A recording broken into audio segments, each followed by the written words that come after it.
The alarms on my scrap hauler went off at 4 in the morning, and I knew before I even opened my eyes that something was wrong. Ratibor was already awake. My honey badger never sleeps through danger, not once in 3 years, and he was standing on my chest with his claws pressing into my shirt, his nose pointed at the door. I sat up fast. Through the small window of our cabin I saw lights, not stars, ships. 6 of them, dropping out of the dark sky in careful formation, painted with the silver and black markings of the Galactic Empire. My name is Yelena. Most people who remember me from the war call me something else, a name I buried a long time ago, a name I hoped I would never have to answer to again. For 3 years I lived quietly on this rock at the edge of nowhere, hauling scrap metal with my 3 daughters, teaching them how to read the stars and fix an engine, and never ever trust a stranger with a badge. I thought that was enough to keep us safe. I was wrong. "Sasha," I called out, already pulling on my boots, "get your sisters up, now." My oldest daughter appeared in the doorway within seconds, her hair a mess, her eyes already sharp with the kind of alertness I had trained into her since she could walk. Sasha is 16, tall for her age, and she has never once complained about the strange life I gave her.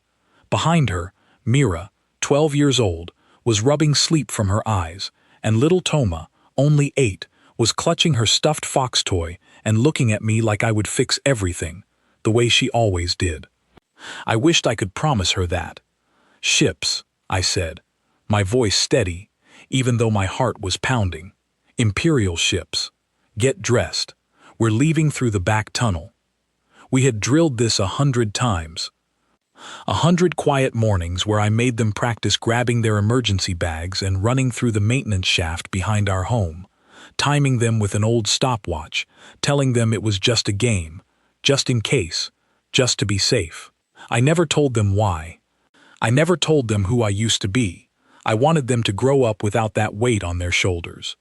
But drills are not the same as the real thing, and by the time we reached the tunnel entrance, the ground was already shaking under heavy boots outside. "Empire personnel, this is a mandatory labor census." A voice boomed through a speaker, flat and mechanical, the kind of voice that has said the same lie 1,000 times to 1,000 different families. "All residents will step outside for processing. Resistance will be treated as a criminal offense. Labor census." I knew what that meant. I had seen it before, years ago, on distant colonies that the Empire wanted to strip for resources and bodies. It was never really about labor. It was about taking whoever they wanted and calling it paperwork. Ratibor snarled low in his throat, a sound that came from somewhere ancient in his chest. He is not an ordinary animal. Years ago, during a different life, he was given to me by people who don't exist anymore, bred and trained to be faster and fiercer than anything his size should be, bonded to me in a way that science still cannot fully explain. He has saved my life more times than I can count, but even Ratibor could not fight 6 ships. I grabbed Toma's hand and pushed Mira ahead of me into the tunnel. "Move, move, move." We almost made it. The tunnel opened into a rocky gully 1/2 kilometer from our home, a path I had scouted a dozen times, a path that led to a hidden storage cave where I kept an old transport pod, dusty but functional, my last resort. We were 50 meters from that cave when the sky above the gully lit up white, and a net of energy dropped down around us like a fishing trap closing over its catch. I remember screaming. I remember Ratibor throwing himself against the barrier, over and over, his claws sparking against the energy field, refusing to stop even as it burned him. I remember Toma crying, and Mira trying to be brave for her, and Sasha standing in front of both of them with her fists raised like fists could do anything against soldiers in powered armor. 6 Imperial troopers walked into the gully like they owned it, because in that moment, they did. "Yelena Kovacs," one of them said, reading from a scanner on his wrist, his voice bored, like he was reading off a grocery list. "And 3 juveniles, matching genetic profiles for high-value collection. Confirmed." High-value collection. I did not understand those words yet. Not fully, not in that moment. I only understood that men in armor were walking toward my daughters, and there was nothing I could do to stop it. I threw myself at the nearest one, and I got exactly 2 steps before something struck me across the back of my skull, and the world tilted sideways, and the last thing I heard before the darkness took me was Toma screaming my name. I woke up alone. The sun was already high when my eyes opened, and for a few seconds, I thought it had all been a nightmare, the kind you get after too many nights on hard ground. Then I saw the burned grass where the energy net had been, and I saw Ratibor lying beside me, his fur singed, whimpering softly, and I understood that it had all been very, very real. My girls were gone. I do not remember standing up. I do not remember walking back to what was left of our home, though I must have, because that is where I found myself an hour later, staring at an empty cabin, 3 empty beds, and a stuffed fox toy lying abandoned in the dirt outside the door where Toma must have dropped it while she was being dragged away. I picked it up. I held it for a long time. Then something inside me that I had buried for 3 years, something I had promised my daughters and myself I would never let out again, began to wake up. I want to tell you who I really am, because it matters for what comes next.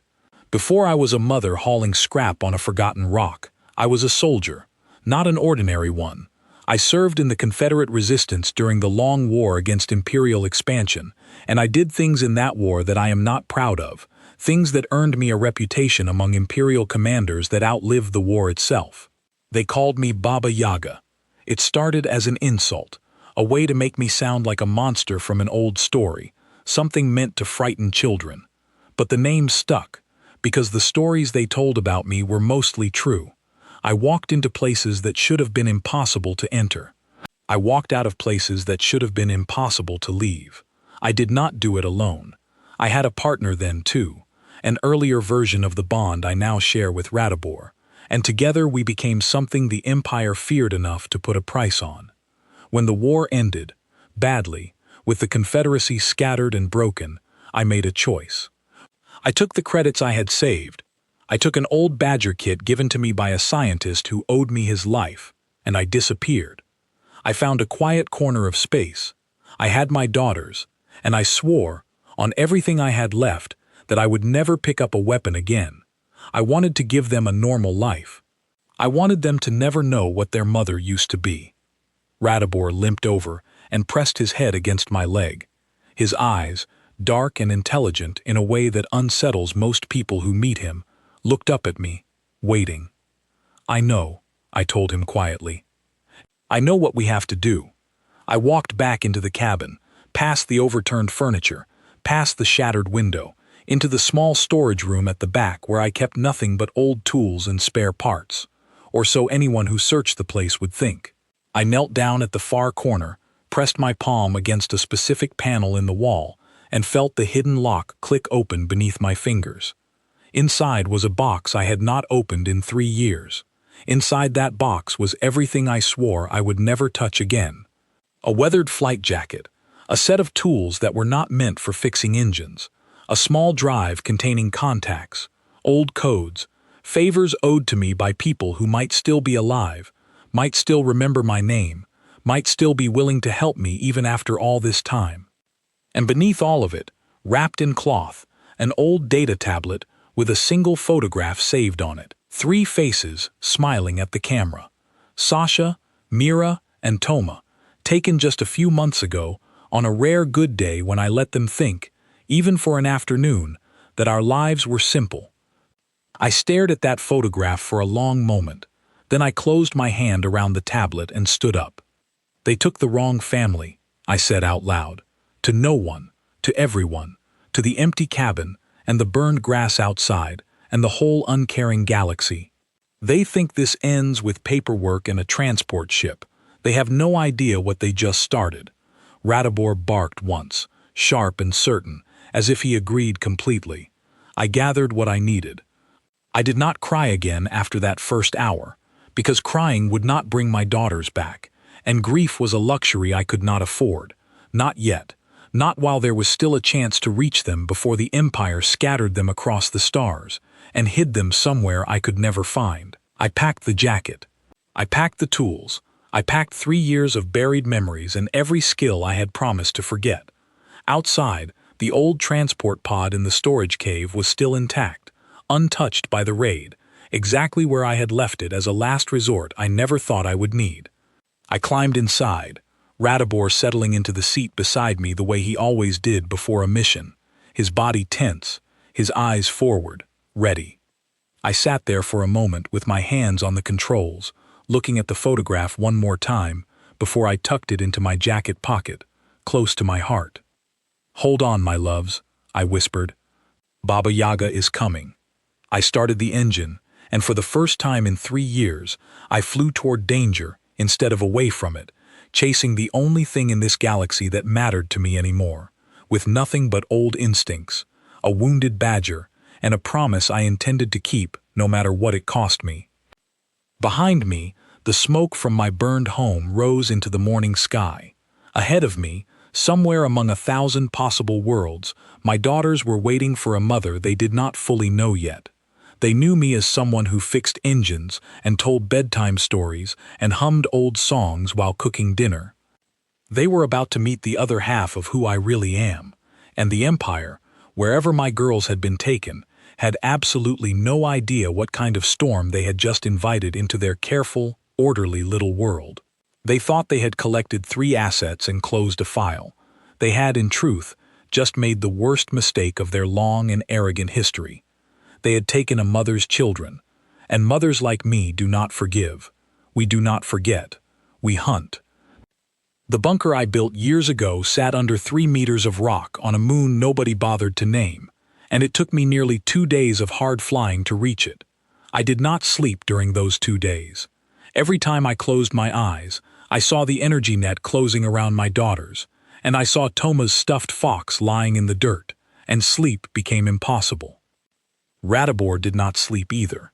He sat beside me in the cockpit the entire journey, watching the stars pass, occasionally letting out a low growl at nothing in particular, as if he could sense my anger and wanted the galaxy to know he shared it. When we finally landed on that gray, forgotten moon, I keyed in a code I had not used in 3 years, and a section of rock slid open to reveal a hidden hangar I had carved out during the final chaotic months of the war, back when I still believed I might need a place to disappear to. I had been right about that, just not in the way I expected. Inside, covered in dust, sat my old ship, the Wandering Crow, a fast, quiet vessel built for slipping past Imperial patrols, armed with weapons I had disabled myself before I retired, weapons I would now need to bring back to life. "Well," I said to Ratibor, running my hand along the ship's hull, wiping away 3 years of dust. "Time to wake up an old friend." It took me most of a day to get the Wandering Crow flight ready again. The engines needed coaxing, the weapon systems needed rewiring, and the stealth plating needed a full diagnostic before I trusted it enough to fly into Imperial territory. While I worked, my mind kept circling back to one question that terrified me more than anything else. Where had they taken my girls? I had heard the term the trooper used, high-value collection. I needed to understand what that meant, and there was only one place I could think to look. A contact from my old life, a woman named Nadia Orlov, who used to run intelligence networks for the Resistance and who, if she was still alive, would know exactly what the Empire did with people they labeled that way. Finding her was not simple. Nadia had gone even deeper underground than I had after the war ended, and the last address I had for her was 5 years old and almost certainly useless. But old habits are hard to lose completely, and I remembered a signal, a specific frequency broadcast on a specific channel that only a handful of former Resistance operatives would recognize. I sent it from the Wandering Crow's communications array and waited, my hands clenched into fists, hoping against hope that somebody was still listening on the other end. 3 hours later, my screen lit up with an incoming message, encrypted 6 different ways, routed through so many relay points that I almost lost the signal twice. When it finally connected, a tired, familiar face appeared on my display. "Yelena Kovacs," Nadia said, her voice flat with surprise. "I thought you were dead, or worse, that you'd actually managed to become a normal person." I tried, I said. It didn't take. Nadia's eyes narrowed as she studied my face through the screen, reading the exhaustion and the fury there, the way she always used to read people during the war, faster and more accurately than anyone else I ever met. What happened? I told her. Everything. The ships, the census that was not a census, the energy net, my daughters being called high-value collection assets. As I spoke, I watched her expression change from curiosity to something darker, something that made my stomach tighten. "You don't know what that means, do you?" she said quietly, once I finished. "No. Tell me." Nadia leaned closer to her camera, lowering her voice, as if even now, even on an encrypted channel, she was afraid of being overheard. "The Empire has been running genetic collection programs for the last 2 years. Officially, it's population management, resource allocation, all the boring bureaucratic language they love to hide behind. Unofficially, they are looking for something specific, bloodlines with rare biological markers, resistance to certain diseases, unusual neural patterns, physical traits their scientists find useful. When they find a family that matches what they're looking for, they don't just take one child, they take all of them, because they don't yet know which one carries the trait they want." My hands had gone cold. My daughters aren't science experiments. To the Empire right now, that's exactly what they are. Nadia's voice softened, just slightly, an old kindness I remembered from years ago breaking through her professional exterior. "I'm sorry, Yelena. I truly am. Sorry doesn't get them back," I said. "Tell me where they take these children. Tell me where to find them." Nadia was quiet for a long moment, and I could see her weighing something in her mind, some risk she was trying to decide whether to take. Finally, she sighed. "There's a facility on the edge of Imperial space, a place called Kestrel Station. It's technically a classification and processing center, but everyone who knows anything about the program calls it something else behind closed doors. Once children arrive there, they get evaluated, sorted, and shipped out to different research outposts scattered across the Empire. Once they're separated and sent to their assignments, finding them again becomes almost impossible. Different names, different records, different planets entirely. How long until they separate them? Processing at Kestrel usually takes about a week, maybe less, if the station is busy." Nadia paused. "Yelena, I need you to understand something. Kestrel isn't some small outpost you can slip into unnoticed. It's heavily guarded, layered with security you have not seen before, run by people who have spent the last several years specifically preparing for someone like you to try exactly what you're about to try. They know about me? They know about Baba Yaga," Nadia said. "The stories never fully died, even after the war ended. Some Imperial officers still tell them to scare new recruits. A few of the smarter ones took those stories seriously enough to study your old operations, your old methods, and build defenses specifically designed to counter someone with your training." She hesitated. "If you go in there the way you used to operate, they will be ready for you." I thought about that for a long moment, staring at the dust still settling around my old ship, at Radabor curled protectively near my feet, his wounded fur slowly healing, but his eyes still sharp with purpose. "Then I won't go in the way I used to," I said finally. "I'll go in as someone new. Someone they haven't studied yet." Nadia allowed herself the smallest, faintest smile, the kind of smile that used to appear right before she handed me an impossible mission during the war, back when we were both younger, and the stakes, somehow, had felt lower even though they weren't. "That's the Yelena I remember. Give me a few hours. I still have contacts inside the Imperial Administrative Network, people who owe me favors from years ago. I'll see what I can pull about Kestrel's current security rotations, staff schedules, anything that might help you find a way in." "Thank you, Nadia." "Don't thank me yet. Thank me when your girls are safe." Her expression turned serious again. "And Yelena, one more thing. Whatever you're planning, do it fast. A week isn't very long, and once they're separated, I don't know if even I can help you find them again."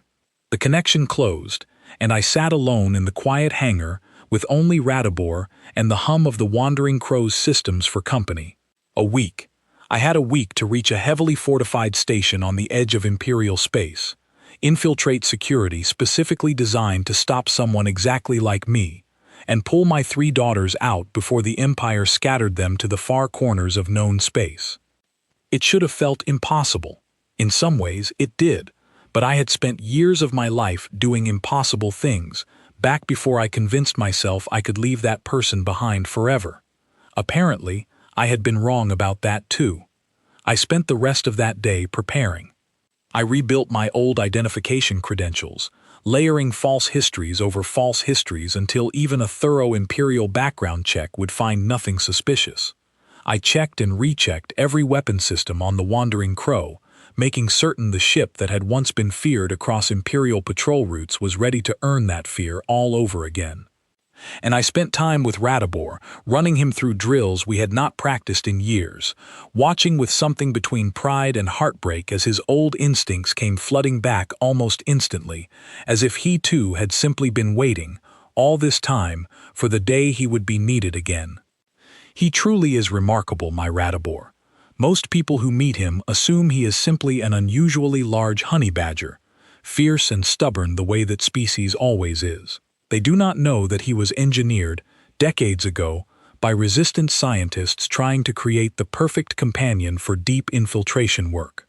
Enhanced reflexes, enhanced intelligence, a biological resistance to most standard deterrents the Empire uses to control dangerous animals, and most importantly, an unbreakable bond with the handler chosen for him, a bond that meant he would follow me into anything, anywhere, without hesitation, without fear. He had earned his reputation during the war, just as much as I had earned mine. Imperial soldiers who survived encounters with us used to describe him in reports I later managed to read, reports that called him unnaturally aggressive, impossibly fast, seemingly immune to pain during combat. They were not entirely wrong. When Ratibor decided someone was a threat to me, there was very little in this galaxy that could convince him to stop. As the sun, or what passed for a sun on that forgotten moon, began to set outside the hangar, my communications array chimed again. Nadia, sending the information she promised. I opened the file and studied it carefully. Kestrel Station's layout, its security rotations, the names of officers currently stationed there, and most importantly, a weak point Nadia had identified in their supply chain schedule. Once a week, a civilian transport delivered food and medical supplies to the station, cleared through a simplified security process because it was considered low risk. That transport was due to arrive at Kestrel in 3 days. I looked at Ratibor, who had already sensed the shift in my focus and was sitting alert, watching me with those intelligent dark eyes. "We have a way in," I told him. 3 days. We need to be ready." He barked once, sharp and certain, exactly the way he always did when he understood that the mission had truly begun. I spent that final evening doing something I had not allowed myself to do since the moment the alarms first woke me on my scrap hauler. I sat quietly with the photograph of my 3 daughters, and I allowed myself to remember them properly, not as targets to rescue or assets the Empire wanted to collect, but as my children. Sasha's fierce protectiveness over her younger sisters. Mira's quiet cleverness, always finding the fastest way to fix whatever was broken. Toma's endless questions about the stars, about which ones we might visit someday, about whether there were other little girls out there looking back at our sky and wondering the same things. I made a promise to that photograph, the same promise I intended to keep no matter what stood between me and Kestrel Station. "I'm coming," I whispered. "All 3 of you. I'm not leaving any of you behind." Then I closed my eyes for the first time in 2 days, and finally, mercifully, exhausted sleep took me, while somewhere out among the stars, my daughters waited in a place designed to make them forget who they really were and who was coming for them. They had no idea, but they would find out soon enough, and so would the Empire. 3 days later, the Wandering Crow drifted through open space, disguised as a battered civilian cargo hauler, its true weapons hidden beneath layers of false hull plating, its true name scrubbed from every register that mattered. I called it the Gray Fox for this mission, a small, forgettable name for a small, forgettable ship, exactly the kind of vessel that Imperial security would glance at and dismiss without a second thought. Kestrel Station appeared on my view screen as a massive ring of gray metal, rotating slowly against the black backdrop of space, bristling with defense turrets and patrol craft that moved in careful, practiced formations around it. Even from a distance, I could see why Nadia had warned me. This was not some undefended outpost. This was a fortress built specifically to hold what the Empire considered valuable, and to keep away anyone foolish enough to try taking it back. I checked my reflection in the darkened cockpit glass. Gone was any resemblance to the tired scrap hauler mother the Empire had encountered days earlier. My hair was pulled back severely, my face painted with subtle cosmetics that aged me slightly, made my features sharper, colder. I wore the uniform of a civilian supply contractor, a role I had built layer by careful layer over the last 3 days, complete with falsified employment records that would hold up under all but the deepest scrutiny. Radabor was hidden in a specially built compartment beneath the cargo hold, silent and still, trained to wait for my signal no matter how long it took. It broke my heart a little to leave him there, but a honey badger walking freely through Kestrel's corridors would draw exactly the kind of attention I could not afford, at least not yet. Gray Fox requesting docking clearance, I said into my comm, keeping my voice flat, bored, the voice of someone who had made this exact delivery run 100 times before and found it tedious. Weekly supply delivery, contract number 42917. A pause. My heart hammered against my ribs while I waited, forcing my breathing to stay slow and even, the way I had trained myself to do years ago before every dangerous infiltration. Gray Fox, this is Kestrel Control, confirmed. Proceed to Docking Bay 7 for standard inspection. I let out a slow breath as the station's massive doors opened to receive me. Standard inspection. That word terrified me more than anything else on this mission, because a standard inspection meant Imperial soldiers walking through my ship, checking my cargo, checking my identification, and one wrong word, one nervous flicker in my eyes, could end everything before I ever set foot on the station itself. I guided the Gray Fox into Docking Bay 7, my hands steady on the controls despite the pounding of my heart, and settled the ship gently onto the landing platform. Through the viewport, I watched 3 Imperial soldiers approach, weapons holstered but ready, their movements crisp and disciplined. I opened the boarding ramp and stepped out to meet them. Identification, the lead soldier said, holding out a scanner. I recognized his rank insignia immediately. A mid-level security officer, the kind of person who had likely spent years working the same tedious inspection duty and had grown numb to genuine suspicion. That was good. That was exactly what I needed. I handed him my falsified credentials, watching his face carefully as he scanned them, my expression carefully arranged into mild impatience, the look of someone who wanted this inspection over with as quickly as possible so she could get back to her schedule. Delia Marsh, he read aloud from the scanner. Independent supply contractor. This your first run to Kestrel? Third, I said, letting a hint of tired boredom slip into my voice. Still getting used to how far out you people are stationed. Feels like the edge of forgotten space out here. He almost smiled at that, the kind of small human reaction I had counted on, the shared frustration of ordinary work in an extraordinary place. You get used to it. Or you don't, and you request transfer within a year like everybody else. He waved his scanner toward the cargo hold. Standard cargo check. Won't take long. I stepped aside and let 2 of the soldiers move past me into the hold, my heart racing even as my face remained carefully neutral. Radabor's hidden compartment had passed inspection before, on smaller-scale infiltrations years earlier, built by engineers who understood exactly how Imperial scanning equipment worked and exactly how to defeat it.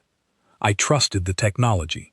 I did not trust my own nerves, standing there, waiting, forcing myself not to glance toward the hold too many times. Long minutes passed. I counted my own heartbeats to keep myself calm, an old trick from the war, focusing on something rhythmic and controllable, while everything else in the moment remained entirely outside my control. "Cargo checks out," one of the soldiers finally called from inside the hold. "Standard medical and food supplies, matches the manifest." The lead officer nodded, satisfied, and handed my credentials back to me. "You're cleared. Unloading dock is through there. Follow the signs to the receiving bay." "Welcome to Kestrel Station, Miss Marsh." "Thank you," I said, and meant it more than he could possibly know. Once the soldiers left, I allowed myself exactly 3 seconds of relief before pushing forward with the next phase of the plan.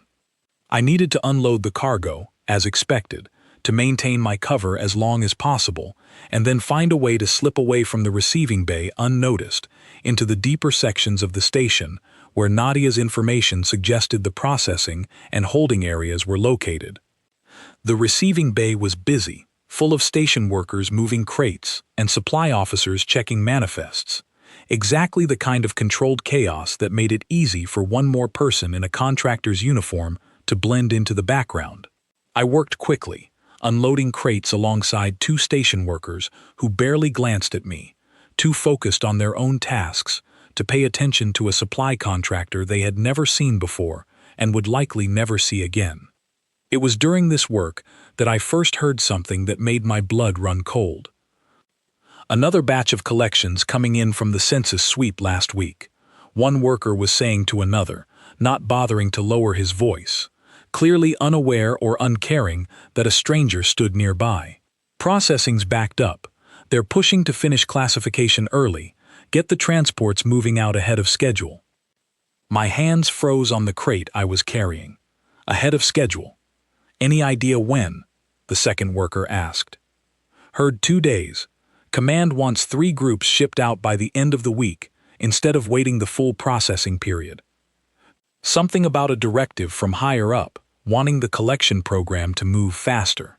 2 days. Not the week I had been counting on, not the timeline I had built my entire plan around. I forced myself to keep working, to keep my expression blank and unremarkable, even as my mind raced through the implications. If my daughters were shipped out in 2 days instead of a week, I had far less time than I thought to find them, extract them, and escape a station that Nadia had described as one of the most heavily defended in this entire sector of Imperial space. I finished unloading the cargo as quickly as I reasonably could without drawing suspicion, then found a quiet moment near the edge of the receiving bay to activate a small comm device hidden in my collar, sending a brief coded signal down to the Gray Fox. Radibor would understand it immediately. Change of plans. Prepare for extraction sooner than expected. Now I needed to find the processing and holding sections of Kestrel Station, and I needed to find them fast. I had studied the station's public layout extensively during my preparation, memorizing every corridor, every checkpoint, every route that Nadia's intelligence suggested I might need. But public layouts never show everything, and I knew that the true holding areas, the places where children like my daughters were being kept, would be buried somewhere deeper, somewhere better hidden. I made my way toward what the public schematics labeled as administrative offices, moving with the confident, unhurried pace of someone who belonged exactly where she was walking. Confidence, I had learned long ago, was often the single most effective disguise available to anyone attempting infiltration. People rarely questioned someone who looked like they knew precisely where they were going. It was in a narrow corridor near those administrative offices that I first encountered trouble. "You're not cleared for this section," a voice said behind me, sharp and suspicious, entirely different from the bored tone of the inspection officers at the docking bay. I turned slowly to find a woman standing there, her uniform marking her as a senior security officer, her eyes studying me with the kind of focused attention that told me immediately she was far more dangerous than the soldiers I had encountered earlier. Her name tag read Officer Grace Calloway, and something about her posture, the careful way she kept one hand near her weapon, told me she had spent years developing genuine instincts for spotting people who did not belong. "I'm looking for the supply office," I said, keeping my voice apologetic, slightly flustered. "I think I took a wrong turn somewhere. This station is enormous." "Supply office is 2 levels down," she said, not moving, not relaxing, her eyes still locked onto mine. "This corridor requires clearance you don't have. Contractor badges don't grant access to administrative sections." "I'm sorry, I really did just get turned around," I said, taking a small step backward, buying myself distance and time while my mind raced through options. "I'll head back down immediately." But she was already reaching for her comm device, and I recognized the movement instantly, the practiced motion of someone about to call for backup, someone who had decided, correctly, that something about me did not add up. I did not wait to find out what would happen if that call went through. I moved fast, faster than my apologetic contractor persona would ever suggest, closing the distance between us before she could complete the call, my hand catching her wrist and twisting the comm device away from her grip with the same precise motion I had used 100 times during the war. She was skilled, trained, and she recovered quickly, striking back with a defensive counter that would have caught most people off guard. It nearly caught me off guard too, and I felt the impact against my shoulder, sharp and stinging. We struggled in that narrow corridor, and for a moment I genuinely did not know if I could subdue her quietly enough to avoid drawing more attention. She was strong, well-trained, exactly the kind of officer the Empire assigned to guard something they considered important. Then a low, furious snarl echoed from a maintenance vent above us, and Ratibor dropped into the corridor like a shadow given claws. He had not waited for a formal signal. He had felt something, some instinctive sense of the danger I was in, and he had chewed through his hidden compartment and made his way through the station's maintenance systems faster than I would have believed possible, arriving exactly when I needed him most. Officer Calloway's eyes went wide with genuine shock as Ratibor's weight slammed into her, knocking her off balance long enough for me to finish what I had started, pressing a small device against her neck that delivered a controlled, harmless sedative, the kind resistance operatives had always preferred over more permanent solutions. She slumped to the ground, unconscious but unharmed, and the corridor fell silent except for my own ragged breathing and Ratibor's low, watchful growl. "Good boy," I whispered, kneeling beside him for just a moment, my hand resting against his singed but healing fur. Good boy." We had no time to waste. I dragged Officer Calloway into a nearby maintenance closet, out of immediate sight, knowing she would eventually be discovered, but hoping I could complete what I needed to do before that happened. Her comm badge I took for myself, along with the higher-level access it likely granted, a small stroke of fortune in an otherwise dangerous encounter. With Ratibor at my side now, no longer hidden, no longer pretending, I felt something shift inside me. The careful, nervous contractor persona fell away, and something older, sharper, more certain took its place. This was the part of me I had buried for 3 years. This was Baba Yaga, finally awake, finally moving through enemy territory the way she used to, with purpose and precision and absolutely no intention of failing. Using Officer Calloway's access badge, I moved deeper into the station, past checkpoints that would have stopped a mere contractor cold, following corridors that grew increasingly secure, increasingly quiet, increasingly clearly designed to keep something hidden from the rest of the station's population. Finally, I reached a heavy sealed door marked only with a designation number and a warning about restricted access. Through the small reinforced window set into that door, I could see rows of holding cells beyond, small clinical rooms where I could just make out the shapes of children sitting quietly, some alone, some in small groups, all of them wearing identical gray uniforms that stripped away every trace of who they used to be. My heart clenched painfully in my chest as I scanned those distant shapes, searching for 3 faces I would recognize anywhere in this galaxy, desperate and afraid of what I might, or might not, find. I did not see them yet. But I was close now, closer than I had been since that terrible morning when the alarms first tore my world apart. Ratibor pressed against my leg, sensing my tension, his own body coiled and ready for whatever came next. I took a slow breath, steadying myself, remembering everything Nadia had told me about the security layered throughout this section of the station, remembering that Officer Calloway would eventually be found, remembering that my window of opportunity was shrinking with every passing minute. "We're close," I whispered to Ratibor, my hand resting against the cold metal of the sealed door. "Very close. Stay sharp. This is where it gets dangerous."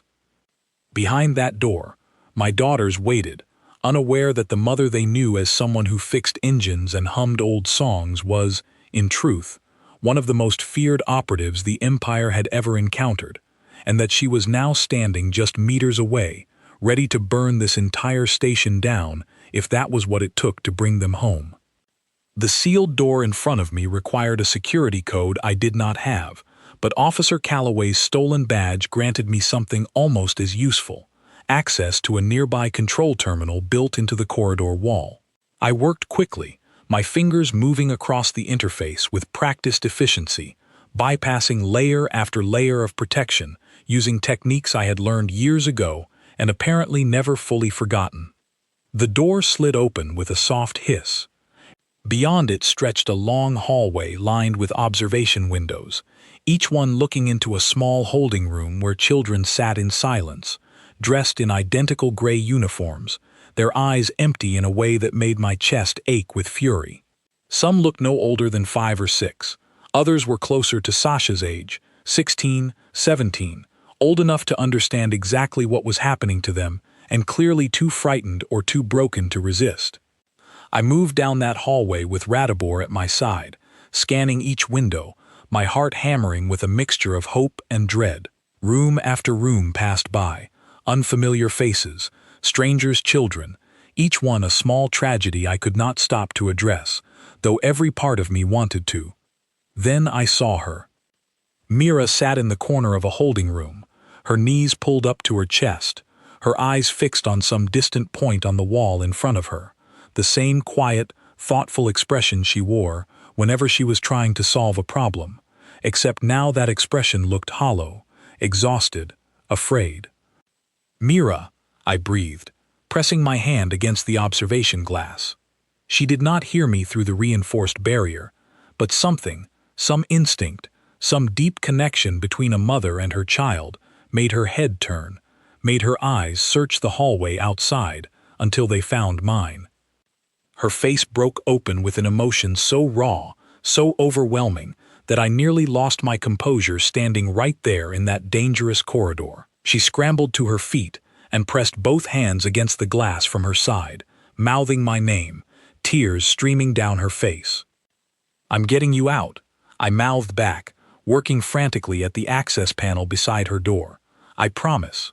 The lock released, and Mira threw herself into my arms the moment the door opened, sobbing into my shoulder while I held her tightly, my hand cradling the back of her head the way I used to when she was small enough for me to carry. "Mama, I thought," she started, her voice breaking, "I thought we'd never see you again." "Never," I said fiercely. "I will always find you. Always. Where's your sister? Where's Sasha?" Mira pulled back, wiping her eyes, forcing herself to focus despite everything. "2 doors down. They separated us this morning for evaluation, but I think they put her back in a holding room afterward. We moved quickly, Ratibor leading the way now, his nose working, some part of his enhanced senses perhaps picking up something even I could not detect. 2 doors down, exactly where Mira said, I found Sasha standing rigid and alert near the door of her cell, clearly having heard the commotion outside and prepared, in whatever way a 16-year-old girl could prepare, to face whatever was coming. When the door slid open and she saw me standing there, her carefully controlled expression shattered completely. "Mom," she said, and for just a moment she was not the fierce, protective teenager I had raised, but simply my child, relieved and terrified in equal measure. I pulled her into a tight embrace alongside Mira, holding both of my daughters for one precious moment before the urgency of our situation reasserted itself. "Toma," Sasha said suddenly, pulling back, her eyes wide with fresh panic. "Mom, They took Toma somewhere else yesterday. They said something about an early transport, said she was being processed ahead of the rest of us. My blood turned to ice. Where? I demanded. Where did they take her? Sasha shook her head helplessly. I don't know. They just took her. She was crying, calling for you, and they just took her away and didn't bring her back. I forced myself to think clearly, despite the fear clawing at my chest. An early transport. If Toma had already been processed and moved toward a departing ship, I might have very little time before that ship left the station entirely, carrying my youngest daughter somewhere I might never be able to trace her again. I pulled out the small comm device I had taken along with Officer Calloway's badge and quickly accessed the station's internal network, searching desperately for any information about scheduled departures. My hands shook slightly as I scanned through the data, until finally I found it. A transport designated for outbound research assignments, scheduled to depart from Docking Bay 12 in less than 20 minutes. She's still here, I said, relief and renewed urgency flooding through me simultaneously. But not for long. We have to move now. I looked at Sasha and Mira, both of them watching me with an expression I recognized, a dawning understanding that the mother they thought they knew was capable of far more than fixing engines and hauling scrap metal. There would be time later to explain everything, to answer the questions I could see forming behind their eyes. Right now, there was only time to move. Stay close to Ratibor, I told them. He'll protect you. We're getting your sister and getting off this station, all four of us together. We made our way back through the corridors as quickly as we dared, but our luck, which had held remarkably well until this point, finally began to run out. As we reached the junction leading back toward the main station corridors, an alarm began blaring through the hallway speakers, sharp and urgent. Security breach detected in holding Section 4. All available units respond immediately. Unauthorized personnel in restricted area. Officer Calloway had been found. Move, I shouted, no longer caring about maintaining any pretense of belonging in this station. Sasha grabbed Mira's hand and we ran, Ratibor sprinting ahead of us, his instincts guiding him toward the fastest route through corridors he had never physically walked, but somehow understood through some deep, engineered sense of navigation. We rounded a corner directly into 3 Imperial soldiers, weapons already raised, clearly responding to the alarm and expecting exactly the kind of trouble we represented. "Stop right there," one of them shouted, his weapon trained on me. I did not stop.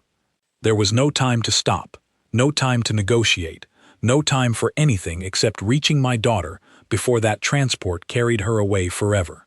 Ratibor moved first, a blur of dark fur and fury, closing the distance between himself and the nearest soldier before the man could react, knocking his weapon aside and driving him hard into the corridor wall.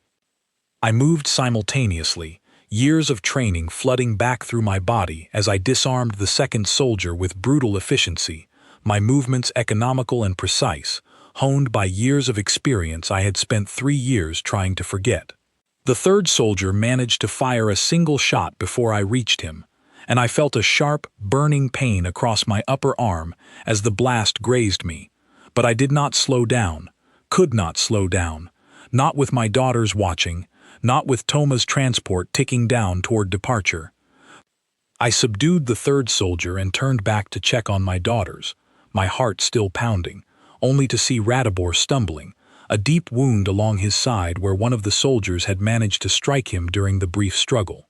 He was still standing, still growling, still fiercely protective, but I could see the pain in the way he favored one leg, the way blood matted the fur along his flank. "Ratibor," I gasped, kneeling beside him despite every instinct screaming at me to keep moving.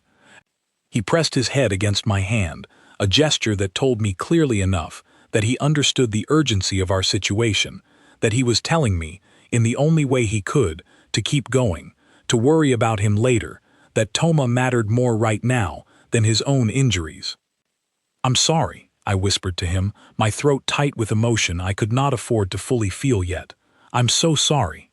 Sasha, without me needing to ask, moved to support Ratibor's weight as we continued forward, half carrying the wounded badger between us, while Mira stayed close, watching our surroundings with wide, frightened eyes for any sign of more soldiers.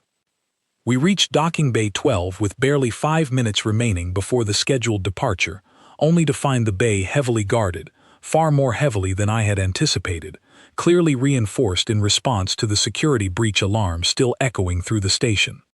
Through the reinforced viewing window, I could see a transport ship preparing for departure, its engines already beginning to hum with pre-flight energy, and somewhere inside that ship, I was certain, sat my youngest daughter, confused and terrified, being carried further away from me with every passing second. "There's too many," Sasha whispered beside me, still supporting Radabor's weight. "Mom, what do we do?" I studied the guarded entrance, my mind racing through options, weighing risks I had not weighed in years, when I truly had absolutely everything to lose. A direct assault would be reckless, possibly fatal, especially with Radabor wounded, and my daughters depending on me to bring all 3 of them home safely. Then I noticed something else.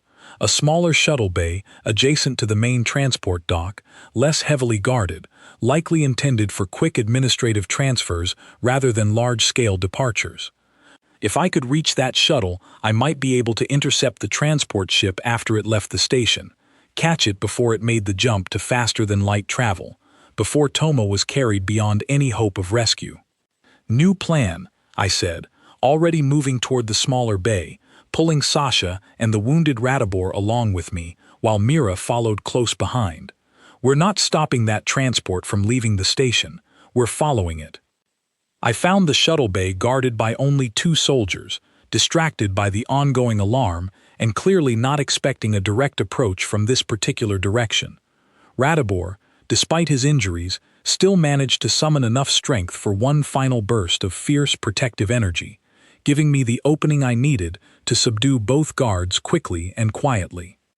We boarded the small shuttle together, and I settled my daughters and my wounded companion into the passenger area before taking the pilot's seat, my hands moving across unfamiliar controls with the desperate focus of someone who had absolutely no room left for error.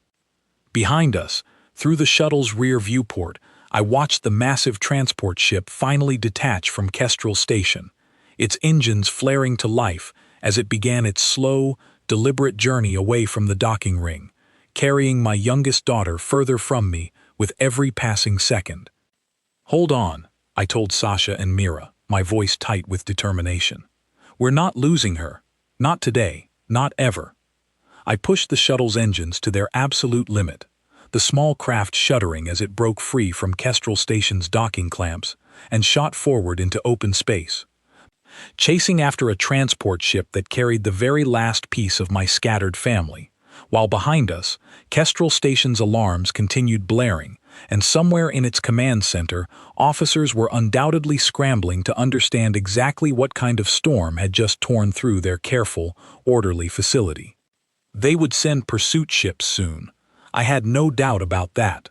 But right now, in this moment, there was only one thing that mattered to me in the entire galaxy, and that was the small shuttlecraft ahead of us, carrying my daughter toward an uncertain fate that I was absolutely determined to prevent. "We're coming, Toma," I whispered, watching the transport ship grow larger on my view screen as I pushed the shuttle faster still. "Mama's coming. Just hold on a little longer." The transport ship grew larger with every passing second, a massive gray vessel marked with Imperial insignia, its engines glowing brighter as it prepared to make the jump to faster-than-light travel. I knew, with growing dread, that once it made that jump, I would lose it entirely, and with it, any hope of reaching Toma before she disappeared into whatever research assignment the Empire had planned for her. "Mom, it's speeding up," Mira called from behind me, watching the readouts on a secondary console with sharp, frightened eyes. "I think it's about to jump."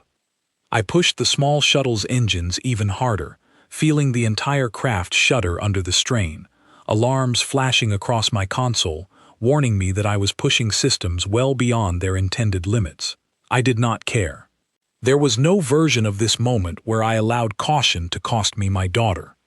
"Sasha," I called out. There should be a docking clamp control on the panel to your right. When I get us close enough, I need you to fire it the moment I give the signal."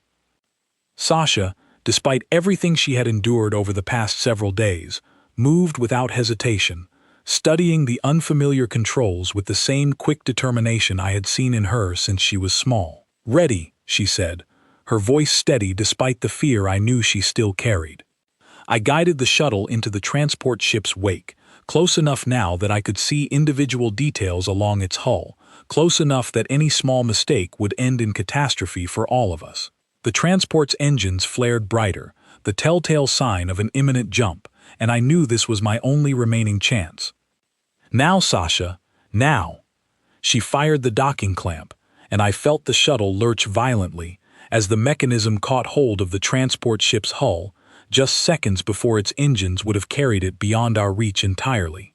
The connection held, barely, our small shuttle now clinging to the larger vessel like a determined insect, refusing to be shaken loose. "We're attached," Sasha reported, breathless. "But Mom, I don't think it knows we're here yet. Should we signal them?" "No," I said grimly, already moving toward the shuttle's small airlock, pulling emergency equipment from a storage compartment as I went. "If they know we're here, they'll seal every door on that ship and call for reinforcements before we ever reach Toma. We go in quiet, and we go in fast." I turned to look at Radabor, still wounded, still favoring his injured side, but his eyes had regained some of their fierce alertness during our pursuit, as if the closeness of the mission's true purpose had given him renewed strength despite his pain. "I need you with me," I told him softly, "but only if you're able. I won't ask this of you if it's too much." He struggled to his feet, unsteady but determined, and pressed his head firmly against my leg, a gesture I understood clearly enough.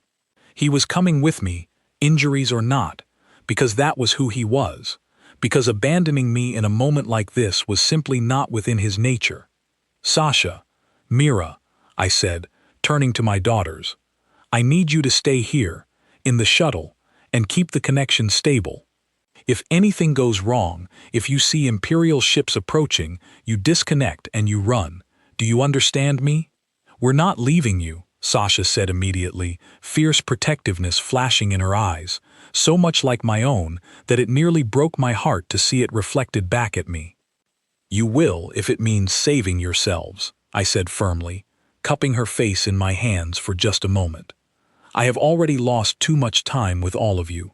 I am not losing you permanently because you refused to run when I told you to. Please, Sasha, trust me. I am coming back with your sister, and then we are all leaving together." Sasha's jaw tightened, but she nodded, understanding the weight of what I was asking, even if every instinct told her to fight beside me instead. I cut through the transport ship's outer hull using a small plasma torch from the shuttle's emergency kit, creating a narrow opening just large enough for myself and Radabor to slip through into the ship's interior.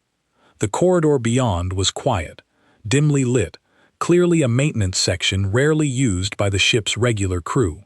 We moved quickly and silently through those corridors, Radabor's nose working steadily despite his injuries, leading us deeper into the transport ship toward what I hoped, desperately, was the section where the collected children were being held during transit. We encountered resistance almost immediately.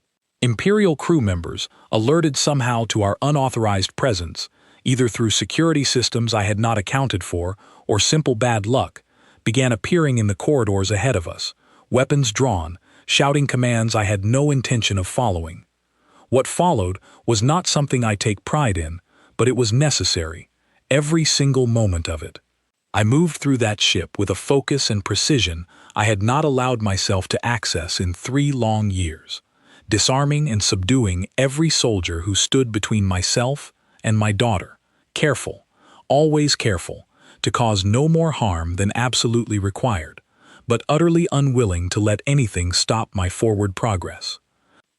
Radabor fought beside me despite his wounds, his fierce loyalty overriding whatever pain he must have been feeling, and more than once his intervention saved me from a strike I would not have avoided on my own. We were a team built through years of trust and shared danger, and even injured, even exhausted, That bond carried us forward through corridor after corridor of Imperial resistance. Finally, we reached a heavily secured section of the ship, and through a small window in a reinforced door, I saw rows of small holding cells not unlike the ones at Kestrel Station, and in one of them, curled into the smallest possible ball in the corner of her cell, sat Toma. Toma, I breathed, my heart nearly stopping at the sight of her, alive, frightened, but alive. I worked frantically at the door's security panel, my hands shaking now with an emotion I had held back through everything else, every fight, every desperate moment since the alarms first tore through my quiet life on that scrap hauler. The door released, and Toma's head snapped up at the sound, her eyes wide and uncertain until recognition flooded across her small face. "Mama!" she cried, scrambling to her feet and running into my arms with such force that it nearly knocked me backward. I held her tightly, burying my face in her hair, allowing myself for just a moment to feel the full weight of relief crashing through me. "I've got you," I whispered into her hair, my voice breaking despite every effort to remain composed. "I've got you, my love. I'm never letting anyone take you from me again." It was in that moment, holding my youngest daughter safely in my arms, that a new voice echoed through the corridor behind us, cold and controlled. "Well," the voice said, "the stories were true after all." I turned slowly, still holding Toma close, to find a tall Imperial officer standing at the end of the corridor, flanked by several armed soldiers. His uniform bore markings that identified him as a fleet commander, and his expression carried none of the fear or hesitation I had seen in the soldiers throughout the rest of the ship.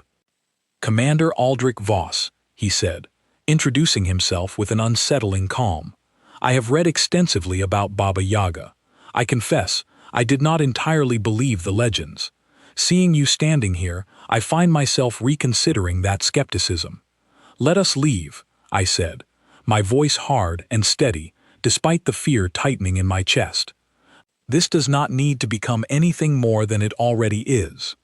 Commander Voss studied me for a long moment, his eyes flicking briefly to Radibor, still wounded but standing protectively beside me, teeth bared, ready to defend both myself and Toma against whatever came next.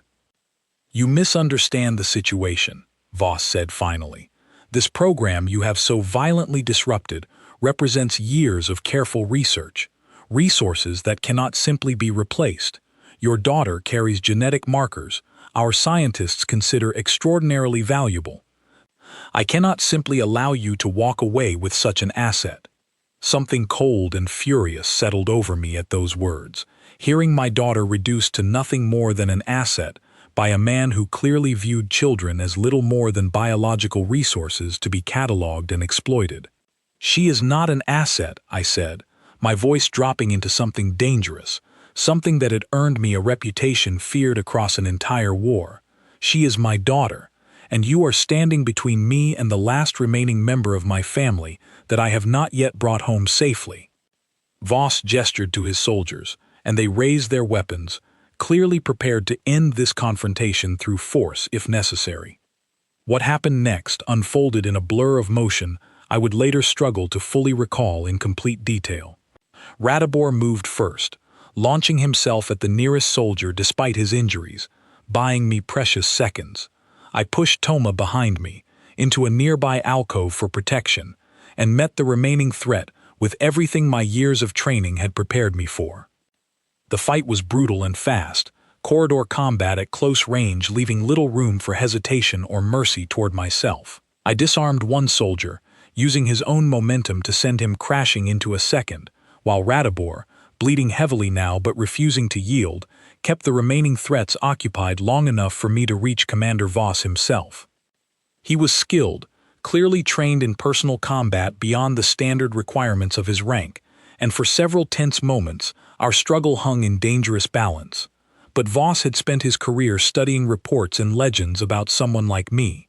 He had never actually faced the reality of what those legends represented, and that gap between theory and experience proved to be his critical weakness. I subdued him, finally, pressing him against the corridor wall with enough controlled force to end the confrontation without permanent harm, though I will admit, in this one telling, that a part of me wanted to give him far worse than mercy after everything his program had done to countless frightened children. "Call off your remaining crew," I said, my voice low and absolutely certain. "Order this ship to stand down, or I promise you, the stories you have read about me will feel like gentle bedtime tales compared to what happens next." Whether it was fear, pragmatism, or simple recognition that he had lost this particular battle, Voss activated his comm device and issued the order, his voice tight, with barely controlled fury, as he commanded his remaining crew to stand down and allow our departure.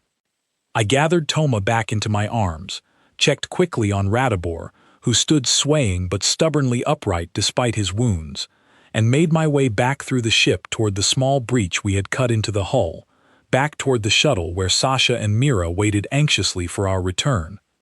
The reunion in that small shuttle was everything I had fought for across every dangerous moment of the past several days. Sasha and Mira pulled Toma into a fierce embrace the moment we crossed back through the airlock, and for one brief, precious moment, all three of my daughters were together again, safe, whole, and finally, truly free. We detached from the transport ship and guided the small shuttle back toward the Wandering Crow, waiting patiently where I had left it hidden near Kestrel Station's outer perimeter, and made our escape into open space just as Imperial pursuit ships began scrambling from the station behind us. I do not know if the Empire will ever fully understand what happened during those chaotic days at Kestrel Station. I do not particularly care whether they do. What I know, with absolute certainty, is that my daughters are safe, that Radabor's wounds, though serious, will heal with proper care and time, and that somewhere out among the endless stars, an empire that thought it had erased Baba Yaga from existence has been forced to remember exactly why that name once made them afraid. Later that night, once Radabor's wounds had been treated and my daughters had finally, exhausted, fallen asleep together in the Wandering Crow's small sleeping quarters, I sat quietly at the ship's controls, watching the stars pass outside, allowing myself to finally, fully process everything that had happened. I thought about the promise I had made years ago to leave that dangerous life behind forever, to give my daughters a peaceful, ordinary childhood far from the violence and fear I had known during the war. I had broken that promise completely, without hesitation, the moment my children's safety demanded it. I do not regret that choice. I never will. Radabor stirred beside me, settling his head across my lap, despite his bandaged wounds, and I ran my hand gently through his fur, grateful beyond words for everything he had sacrificed to bring my family back together. "We did it," I whispered to him quietly. "We actually did it." He let out a soft, contented sound, the closest thing to agreement his particular species could offer, and together we sat in comfortable silence, watching the stars stretch endlessly ahead of us, carrying my small, precious family toward whatever quiet corner of the galaxy we would need to find next. I knew this was not truly over. The Empire would not simply forget what happened at Kestrel Station, would not simply allow someone who had humiliated one of their commanders and disrupted an important research program to disappear without consequence. Somewhere out there, new plans were likely already forming, new hunters preparing to search for the woman who had once again proven that the legends about Baba Yaga were entirely, dangerously true. But that was a battle for another day. Tonight, my three daughters slept safely together for the first time since the alarms first tore our peaceful life apart. Tonight, Radabor rested beside me, wounded but victorious, having proven once again the unbreakable bond between us. And tonight, I allowed myself, finally, to simply be grateful, watching over my small, extraordinary family as we sailed together into an uncertain but, for now, entirely safe future among the endless stars. Whatever came next, whatever new dangers the Empire eventually sent our way, I knew, with absolute certainty, that I would face them exactly the same way I had faced everything else across these last impossible days, without hesitation, without mercy toward anyone who threatened my children, and without ever backing down. Because I am not simply a mother who once fixed engines and hauled scrap metal across forgotten corners of space. I am Baba Yaga, and I will always come for what belongs to me.